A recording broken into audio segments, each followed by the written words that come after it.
बोलो जयकारा, बोलो मेरे श्री गुरु महाराज की जय। श्री नंगली निवासी भगवान की जय।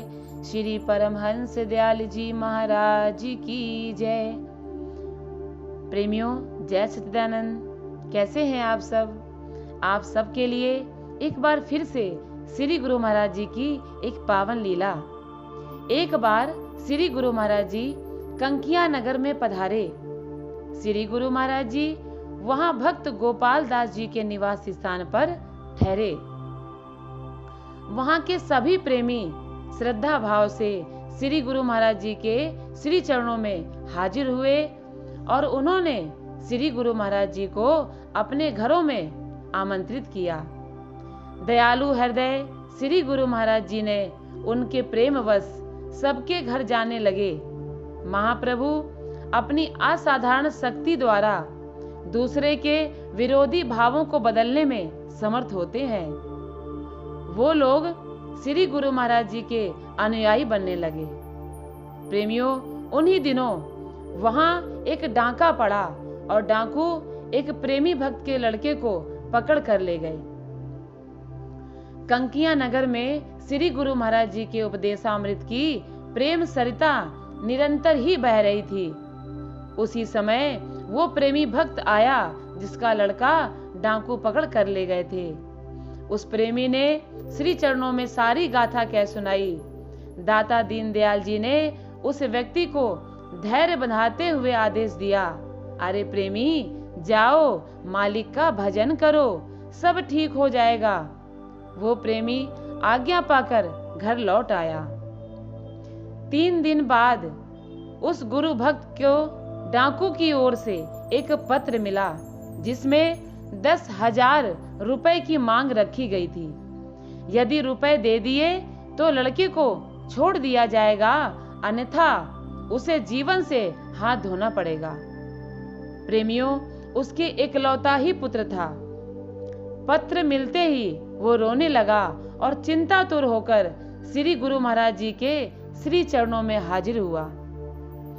उसके मुख से सारी बात सुनकर श्री गुरु महाराज जी ने फिर से फरमाया, अरे प्रेमी, चिंता मत करो, प्रभु का सुमिरन करो, मालिक का भजन करो, मालिक सब ठीक करेंगे। वो प्रेमी वहां से चुपचाप घर लौट आया, किंतु मन में बहुत निराशा थी कि लड़के का बचना बड़ा मुश्किल है, क्योंकि प्रेमियों, उसके पास ना तो इतना धन था और ना ही इतना सामर्थ्य कि लड़के को वो छुड़ा ले। वो प्रेमी सद्गुरु भगवान की आज्ञा अनुसार भजन सुमिरन पर बैठ गया। इधर मालिक की मौज देखिए क्या रंग लाती है। डाकू उस लड़के के साथ एक पहाड़ी में छिपे बैठे थे। उन्होंने लड़के के हाथ पांव बांधे हुए थे। सारे डाकू निश्चिंत होकर खाना खा रहे थे। अकस्मात उन्हें उसी पहाड़ी पर एक सिपाही घूमता हुआ दिखाई पड़ा। पुलिस के भय से सारे डाकू लड़के को छोड़कर वहां से भाग निकले। डाकू के भागने पर वो सिपाही नीचे आया और लड़के से उसका सारा परिचय पूछा। तब उसने बच्चे के हाथ पांव खोलकर गांव के समीप पहुंचा दिया। उस लड़के ने सिपाही को घर चलने के लिए कहा तो सिपाही इनकार करते हुए कहने लगा, अरे प्यारे, मेरा काम तो तुम्हें छुड़ाने का था, सो हो गया, अब मैं चलता हूँ। जब उसने घर जाकर अपने पिता को ये सारा समाचार सुनाया तो पिता फूट फूट कर रोने लगा और बहुत खुश भी हुआ अपने पुत्र को देखकर। वो प्रेमी बहुत खुश हुआ और कहने लगा, अरे ये सब श्री गुरु महाराज जी की लीला है।